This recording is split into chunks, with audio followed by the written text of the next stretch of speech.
ఈ శ్వేతపత్రాన్ని సమర్పించిన విధానం చాలా లోతుగా ఉంది, సమగ్రంగా ఉంది.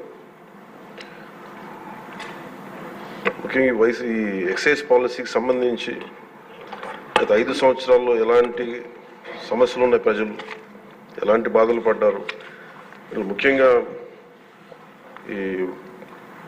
ఇలా కల్తీ సారా తాగి, ఇలాంటి ఇలిసిట్ లిక్కర్ తాగి, వారి ప్రైవేట్ బ్రాండ్స్ తాగి ప్రజలు ఏ స్థాయికి వెళ్ళిపోయారు అనేది ప్రత్యక్షంగా నేను కూడా చాలా నా దగ్గరికి వచ్చి చాలా సమస్యలు చెప్పుకున్నారు ప్రజలు. ముఖ్యంగా గుంటూరు నుంచి ఒక బాధితురాలు వచ్చి భర్తను తీసుకొచ్చింది. భర్తను తీసుకొచ్చి నా భర్త నన్ను కొట్టేస్తున్నాడు, మీరు మాట్లాడండి, వీళ్ళు మందు తాగిని చెప్పి ఆవిడ పాపం బాధపడుతుంటే ఉన్న దెబ్బలు చూపించింది. భర్తను అడిగితే భర్త ఏమన్నాడంటే, నేను ఎప్పుడు ఇలా చేసేవాడిని కాదు, మందు తాగగానే నాకు అట్లా అయిపోతుంది, ఇది నర్వస్ డిజార్డర్ వచ్చేస్తుంది, న్యూరలాజికల్ డిజార్డర్ వచ్చేస్తుంది అనేది తర్వాత దీంట్లో తెలియదు అధ్యక్ష. భూని ఒకసారి అంటే ఇది ఇంకా విష్ణుకుమార్ రాజు గారు చెప్పినట్టుగా ఇది ఇంకా 3,000 కోట్లుగా చాలా లోతైన దోపిడీ జరిగింది. దీంట్లో లాస్ ఆఫ్ కన్సిడరబుల్ రెవెన్యూ దాదాపు 18,860 కోట్ల 51 లక్షలు అనేది ప్రాథమికంగా తేలింది. దీంట్లో అంటే ప్రజలకు కావాల్సిన డబ్బు, ప్రజలకి రావాల్సిన డబ్బు ఇవన్నీ కూడా ఎక్కడికి వెళ్ళిపోయినాయి. నిన్న ప్రధానమంత్రి గారు మనకి కేంద్రం బడ్జెట్లో మనకి 15,000 కోట్లు ఇవ్వగానే ఇందాక గౌరవ ముఖ్యమంత్రి గారు చెప్పినట్టుగా మనం అందరం చాలా ఆనందపడ్డాం. అంటే దీంట్లోనే నిజంగా ఈ 15,000 చిల్లర కోట్లు మనకు వచ్చిందంటే అసలు క్యాపిటల్కి ఇబ్బంది కూడా ఉండేది కాదు. పోలవరం చాలా వరకు అయిపోయింది. ఇవన్నీ పక్కన పెడితే అధ్యక్ష, నిన్న రివ్యూ చేస్తా ఉంటే ఒక 20,000 తీసుకున్నాడు ఒక అధికారి, మన ఏసీబీ వాళ్ళు తీసుకున్నారు, ఇంటర్ డిపార్ట్మెంటల్ ఎంక్వైరీ చేస్తాం అని చెప్పేసి ఒక రివ్యూ ఏదో కేసు గురించి చదువుతా ఉంటే తనకి కాంపెన్సేషన్ రావాలి, తనకి కోర్టుకి వెళ్ళారు. అది మాట్లాడుతున్నా ఒకటే అనిపించింది, ఒక చిన్నపాటి ఉద్యోగి తప్పు చేస్తే 20,000 రూపాయలు లంచం తీసుకున్నాడని చెప్పి లంచం తీసుకున్నందుకు ఏసీబీ ఎంక్వైరీ ఉంది, లేదంటే డిపార్ట్మెంటల్ ఎంక్వైరీ ఉంది.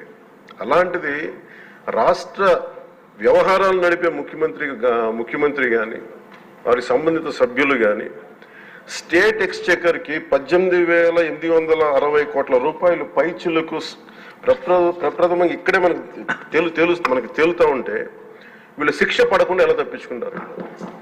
శిక్ష పడాలి. మనకి నైతిక బలం, నైతిక హక్కు ఎలా ఉంటుంది అధ్యక్ష? మనకి ఒక అధికారి 20,000 రూపాయలు నువ్వు తప్పు చేశావని చెప్పి ఏసీబీకి పట్టిస్తున్నావు. వీళ్ళేమో దారుణంగా 18,000 కోట్లు అటు ప్రజల్ని కనీసం వాళ్ళ క్వాలిటీలు మన లిక్కర్ మనకి తాగాలని చెప్పి ఎవరిని మనం కూర్చోబెట్టి మనం పెంపొందించట్లా. ఓకే, ఒక వ్యసనం అనుకోండి, దానికి ఏదైనా పేరు పెట్టుకోండి. ముఖ్యంగా మనకి మద్యపాన నిషేధం అనేది చాలా చాలా కష్టమైన విషయం, ముఖ్యంగా ఆంధ్రప్రదేశ్.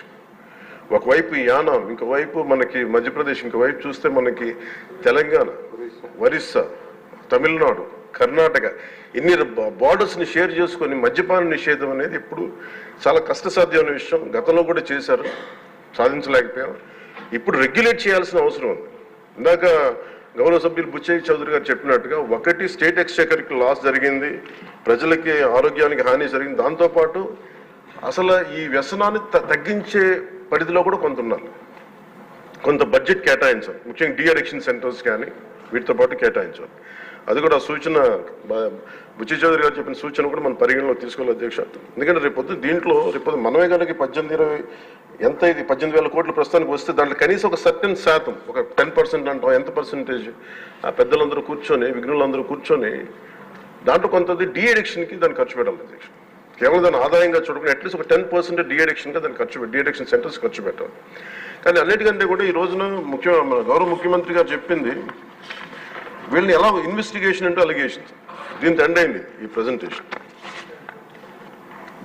ఇదే కనుక ఈ రోజున మనకి క్లాప్ మిత్రాస్కి ఈరోజు డబ్బులు లేక, వారికి అలాగే పంచాయతీ బోర్డులో దాదాపు 9 నెలల నుంచి మనకి జీతభత్యాలు లేక ఒక 59 మంది నలిగిపోతా ఉన్నారు.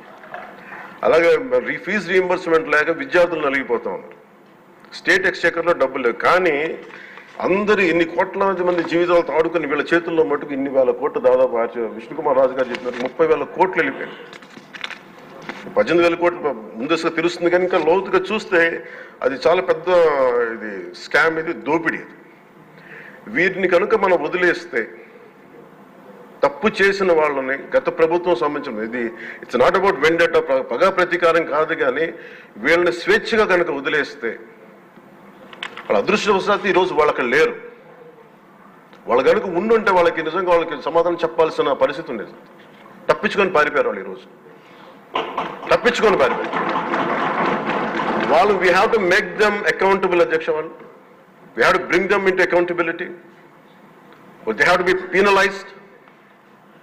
వాళ్ళు దయచేసి గౌరవ ముఖ్యమంత్రి గారికి నేను మీ తరపు నుంచి ఆయనకి తెలియజేసుకున్నాను అధ్యక్ష, దయచేసి వీరిని please we have to penalise them sir. వాళ్ళకి సరైన శిక్ష పడాలి సార్. వీళ్ళకి తప్పించుకోవడానికి కుదరదు సార్. ఏదంటే రేపు పొద్దున ఒక ట్రాఫిక్ కానిస్టేబుల్కి బలం ఇవ్వాలి అంటే ఆపగలమంటే వాళ్ళు ఏమంటారు సార్ లోపల? నేను చిన్నపాటి కానిస్టేబుల్ని అయితే నాకేమనిపిస్తుంది, మీరు పెద్దోళ్ళు అయితే వదిలేస్తారు, మమ్మల్ని అయితే పట్టుకుంటారంటారు సార్. మనకు రూలింగ్కి, గవర్నెన్స్కి, అడ్మినిస్ట్రేషన్కి నైతిక బలం పొందదు అధ్యక్ష. ఐ రిక్వెస్ట్ యూ, నేను మిమ్మల్ని నేను ఉద్దేశించి అందరినీ హౌస్ మెంబర్స్ గౌరవ సభ్యులందరినీ గౌరవ ముఖ్యమంత్రి గారిని అడుగుతున్నాను అధ్యక్ష మీ ద్వారా. They have to be punished and they have to be penalized whoever they are.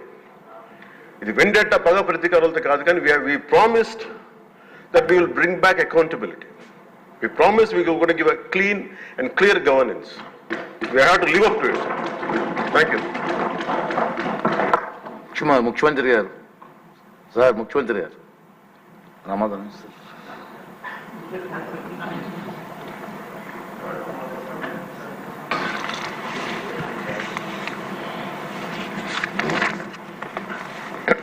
అధ్యక్ష,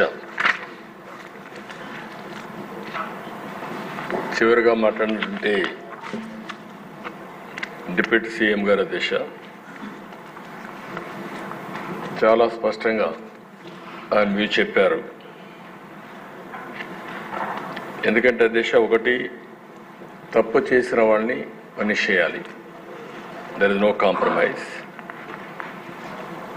రెండోది ఇప్పుడే విష్ణుకుమార్ రాజు గారు కూడా నేను చెప్పిన ఫిగర్కి డిఫర్ అయ్యా.